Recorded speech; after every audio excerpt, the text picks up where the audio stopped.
शंकर दयाल पेशे से तो वकील थे, जो सरकारी मुलाजिम ना थे, पर बुद्धि के तेज व्यक्ति थे, इसलिए अच्छा खासा कमा लिया करते थे। उम्र ज़्यादा हो चुकी थी, इस कारण अब वकालत छोड़ दी थी और अधिकतर समय घर पर ही व्यतीत होता था। खाली वक्त में अखबार पढ़ना और जब कभी उससे भी मन की हताशा दूर न हो तो अपने बड़े बेटे मोहन को बुरा भला कहना, यही थी शंकर दयाल की दिनचर्या।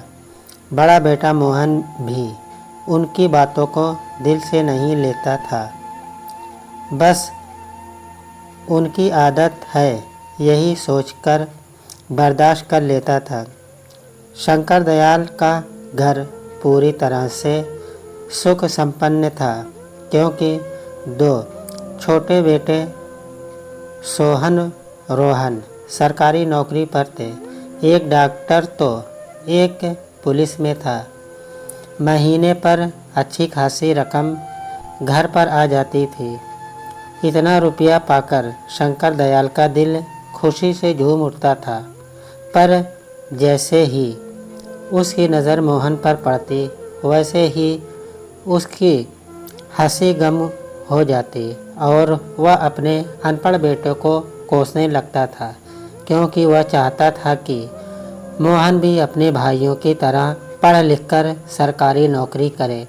पर शंकर दयाल के अथक प्रयास से भी मोहन का मन पढ़ाई में ना लगा। अब तो आलम यह था कि हर रोज़ मोहन को गाली देना और घर का सारा काम मोहन से ही करवाना, यह सब शंकर दयाल की आदत में शुमार हो चुका था। जब कभी भी कोई व्यक्ति अपने बेटे की नौकरी लगने की खबर शंकर दयाल को सुनाता तो शंकर दयाल का गुस्सा मोहन पर दोगुना फूटता था। मोहन की अब यही दिनचर्या बन चुकी थी कि खेत से चारा काटकर लाना और मशीन से काटकर जानवरों को डालना और घर का खाना भी बनाना और शाम को शंकर दयाल के पैर दबाना। इतना करने के बावजूद भी उसे इनाम में गालियाँ मिलती थी, पर फिर भी उसके मुंह से कभी भी शंकर दयाल के खिलाफ एक शब्द नहीं निकलता। जब कभी भी वो ज़्यादा उदास होता तो अपनी माँ की फ़ोटो को गले से लगाकर बहुत रोता, जो 2 साल पहले ही गुज़र चुकी थी।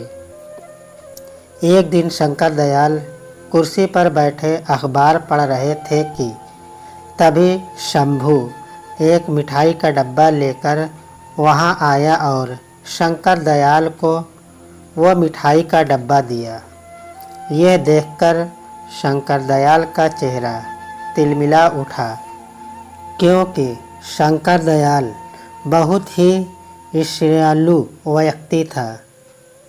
किसी और की खुशी उससे बर्दाश्त नहीं होती थी, इसलिए कोई भी व्यक्ति उसे अपनी खुशियों में शामिल नहीं करता था। शंकर दयाल ने बोए चढ़ाकर कहा, क्या बात है शंभू, आज तू बहुत मिठाई बांट रहा है। आखिर इस खुशी का कारण क्या है? क्या कोई लॉटरी लग गई है? शंभू ने प्रत्युत्तर में कहा, बात यह है कि भैया, आज मेरे बेटे की पुलिस में नौकरी लग गई है। शंकर दयाल ने शंभू को अचरज भरी निगाहों से देखते हुए पूछा, क्या कह रहे हो? तुम्हारे बेटे की नौकरी लग गई है? वही बेटा जो 12वीं में लुटकते लुटकते बचा, वो आज पुलिस वाला बन गया है। अरे हमें तो विश्वास ही नहीं होता है कि उसकी भी नौकरी लग सकती है। शंभू ने नर्म भाव से कहा, हाँ भैया, उसकी ही नौकरी लग गई है, बस सब ऊपर वाले की कृपा है। आज मेरा बेटा पुलिस वाला बन गया है। इसी खुशी में आज हम लड्डू बांट रहे हैं। तब तक मोहन भी वहां आ चुका था। शंभू ने मोहन को देखकर डब्बे में से एक लड्डू निकालकर मोहन को देते हुए कहा, बेटा, आज बड़ी खुशी की बात है। तुम्हारा दोस्त रवि आज पुलिस वाला बन गया है। यह सुनकर मोहन खुशी से झूम उठा और खुश होकर शंभू से पूछा, क्या काका सच में मेरा दोस्त पुलिस वाला बन गया है? तभी शंकर दयाल ने मोहन को घूर कर देखा तो मोहन झटपटा कर एक कोने में खड़ा हो गया। शंकर दयाल ने आंखें गुरेज कर मोहन की तरफ देखते हुए कहा, देख ले, एक वो है जो पुलिस में लग गया और एक तू जो भैंसे चराता है। अरे कितनी बार तुझको समझाया कि पढ़ ले, तूने मेरी हरगिज़ न मानी। अरे तू तो बस इस धरती के लिए बोझ है, इससे ज़्यादा और कुछ नहीं समझा। शंभू को यह देखकर मोहन पर तरस आ गया।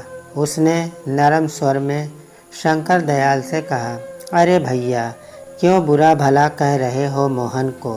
अरे उसका मन पढ़ाई में नहीं लगता तो नहीं लगा, इस तरह आप इसे बुरा भला क्यों कहते रहते हो?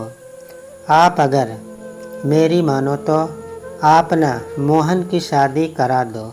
घर में बहू आएगी तो आपका भी ख्याल रखेगी और मोहन का भी ख्याल रखेगी।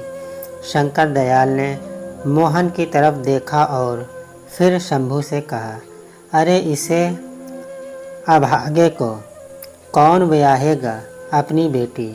इससे शादी करने से पहले वो अपनी बेटी को जहर ना दे दे। शंभू ने प्रति उत्तर में कहा, अरे क्यों नहीं, हमारे साले की बिटिया है रज्जो। आप अगर राजी हो जाओ तो रिश्ते की बात चलाए।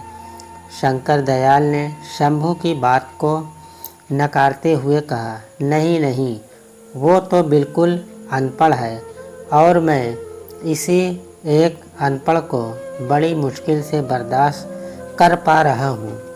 उसे कैसे कर पाऊँगा? शंभू ने जवाब दिया, अरे आप भी कमाल करते हो।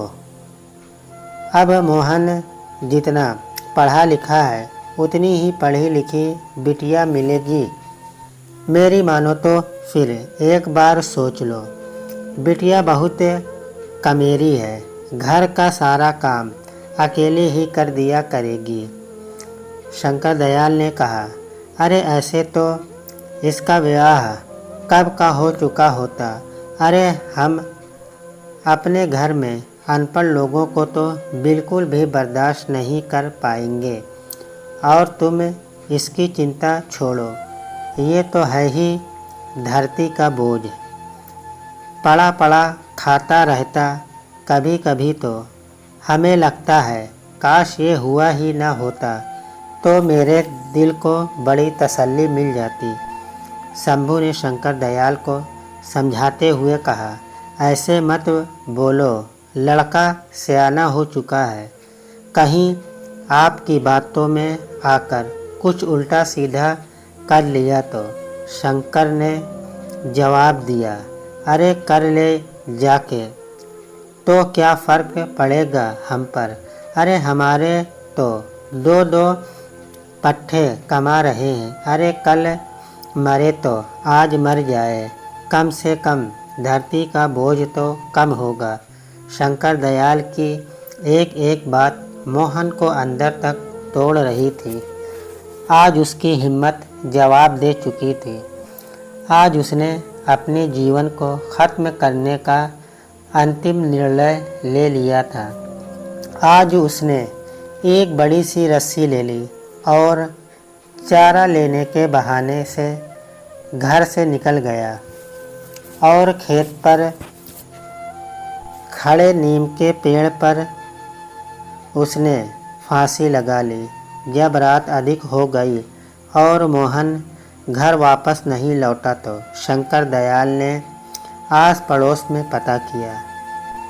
पता करने पर पता चला कि वह खेत से चारा लेकर वापस ही नहीं आया था। अब शंकर दयाल खेत पर गए। वहाँ वह नीम के पेड़ की तरफ देखकर सन्न रह गए, क्योंकि नीम के पेड़ पर मोहन की लाश झूल रही थी। गांव के लोगों की भीड़ एक चित्र हो गई और वहां उपस्थित लोगों ने मोहन की लाश को नीम के पेड़ से उतारा और उसका क्रियाक्रम पर इतना कुछ होने के बावजूद शंकर दयाल पर इसका कोई प्रभाव नहीं पड़ा। वह पहले की तरह ही जिंदगी जीने लगा। वक्त धीरे धीरे गुजरता गया। अब उसके दोनों बेटे की शादी हो चुकी थी।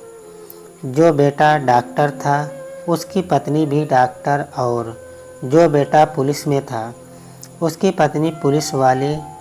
समय के साथ साथ शंकर दयाल की उम्र काफ़ी ढल चुकी थी। उसके हाथ और पैर उसका साथ नहीं देते। कोई भी काम करने पर उसकी हाफी फूल जाती। बड़े बेटे ने शहर में एक अस्पताल खोल लिया और दोनों मियाँ बीबी शहर में रहने लगे। कुछ दिनों बाद छोटे बेटे की भी पोस्टिंग दूसरे शहर में हो गई, तो उसने अपनी पत्नी की भी पोस्टिंग उसी शहर में करवा ली। अब दोनों ही मियाँ बीबी जाने की तैयारी में जुट गए। तभी शंकर दयाल वहाँ आ करके अपने छोटे बेटे रोहन से कहा, बेटा, बड़े बेटे और बहू तो हमें छोड़कर चले गए। अब तुम लोग भी जा रहे हो। अब हम अकेले यहाँ कैसे रहेंगे? बेटा, ऐसा करो, हमें भी अपने साथ लेते चलो।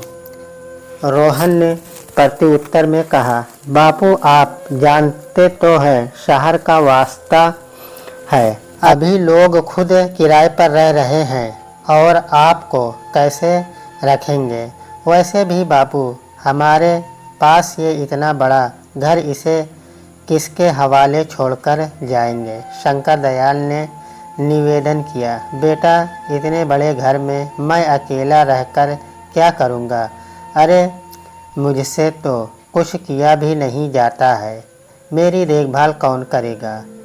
रोहन ने शंकर दयाल को समझाते हुए कहा, बाबू, आप चिंता मत करो। मैं इस घर को बेचकर शहर में एक नया घर ले रहे हैं। बस वह यहाँ यह घर बेचेंगे और वहाँ नया घर खरीद लेंगे। हाँ बाबू, यही 2-4 दिन में सेठ इस घर को खरीदने आएगा। आप घर के कागजात पर साइन कर देना और सेठ से 3 लाख रुपये भी ले लेना और शहर चले आना। और जब शहर पहुंच जाओ तो ये रहा मेरा नंबर, हमें कॉल कर देना। मैं तुम्हें लेने या आ जाऊंगा। आप चिंता मत करो, बस 2-4 दिन की ही तो बात है। और फिर रोहन शंकर दयाल को अपने गले से लगाता है और उनके पैर छूकर वहाँ से चला जाता है। आज इतने बड़े घर में शंकर दयाल अकेला था। जब उसे भूख लगी तो उसने रोटी बनाने के लिए आटा गूंदा। बूढ़े हाथों में इतनी जान कहाँ थी कि जो आटा भी सही से गूंदा जाए। आज उसे अपने बड़े बेटे मोहन की याद रह रह कर आ रही थी। यादों का सैलाब जब ज़्यादा हो गया तो उसे अपनी आँखों के सामने मोहन का शक्ल नज़र आने लगा। वो मोहन का आटा गूंदता और रोटी बनाना, एक एक करके सभी दृश्य उसके आँखों में तैरने लगे।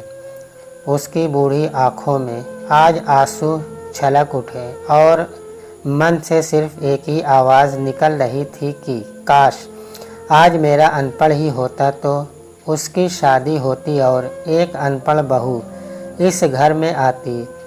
कम से कम वो अपने घर में तो रहती और खाना बनाती। मोहन मेरा घर का सारा काम करता और मैं पहले की तरह ही कुर्सी डालकर बैठे अखबार पढ़ता।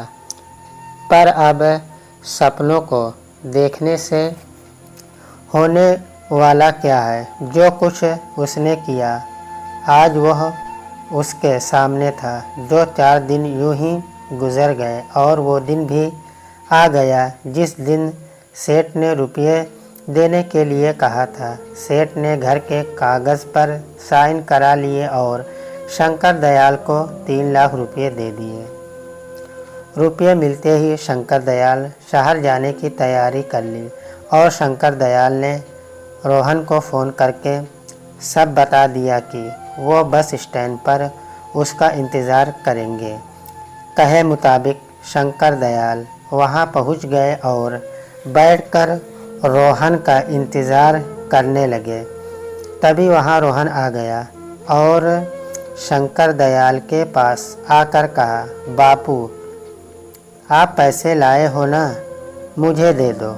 वो जो मैंने नया घर खरीदा है उसका मालिक अभी रुपये मांग रहा है। अगर मैंने उसे अभी रुपये नहीं दिए तो वो अपना घर किसी और को बेच देगा। शंकर दयाल ने रुपये का बैग झटपट से रुपये रोहन को दे दिया। रोहन ने रुपये लेकर शंकर दयाल से कहा, बाबू आप यहीं बैठो, मैं सेठ को अभी रुपये देकर आता हूँ। और रोहन अपने बापू को वहीं बैठाकर रुपये लेकर वहाँ से चला गया और शंकर दयाल वहीं बैठकर उसका इंतज़ार करने लगे। समय धीरे धीरे काफ़ी बीत चुका था पर रोहन अभी तक वापस नहीं आया था। शाम होने को थी। शंकर दयाल बहुत ही चिंतित था कि रोहन अभी तक नहीं आया। उससे रहा नहीं गया तो उसने एक राहगीर से वही फ़ोन नंबर लगवाया जो उसे रोहन ने दिया था, परंतु फ़ोन भी स्विच ऑफ आ रहा था। अब शंकर दयाल की चिंता और भी अधिक बढ़ चुकी थी। वह हताश बैठा ही हुआ था कि तभी उसे एक मोटरसाइकिल जाते हुए दिखाई दी जिस पर रोहन बैठा हुआ था। वह दूर से ही रोहन को आवाज़ लगाने लगा पर रोहन शंकर दयाल को पास से देखता हुआ निकल गया। आज रोहन ने उसे बहुत बड़ा धोखा दे दिया था जिसकी उम्मीद शंकर दयाल को बिल्कुल भी ना थी। अब शंकर दयाल वहीं बैठकर रोने लगा। अब अंधेरा काफ़ी बढ़ चुका था। शंकर दयाल के पास 100 रुपये थे जो उसके घर वापस जाने के किराए के लिए उपयुक्त थे। शंकर दयाल बस में बैठकर घर आ गया। घर क्या, गांव आ गया, क्योंकि अब घर तो सेठ का हो चुका था। अब उसके पास घर नहीं था तो रात को अकेले गांव की चौपाल पर बैठकर काफ़ी देर तक रोता रहा। फिर अपने आंसू को पोंछकर उठा और हाथ में एक रस्सी लेकर उसी नीम के पेड़ के पास गया जहां मोहन ने आत्महत्या की थी। उसी पेड़ के नीचे बैठ के दहाड़े मारकर रोने लगा और रोते हुए कहा, बेटा मोहन, आज मेरे लिए खाना बनाने वाला कोई नहीं। आज तेरा बाप इतना बूढ़ा हो गया कि अपने हाथों से अपने लिए खाना भी नहीं बना पाता है। आज बहुत अरसे हो गए हैं तेरे हाथ का खाना खाए।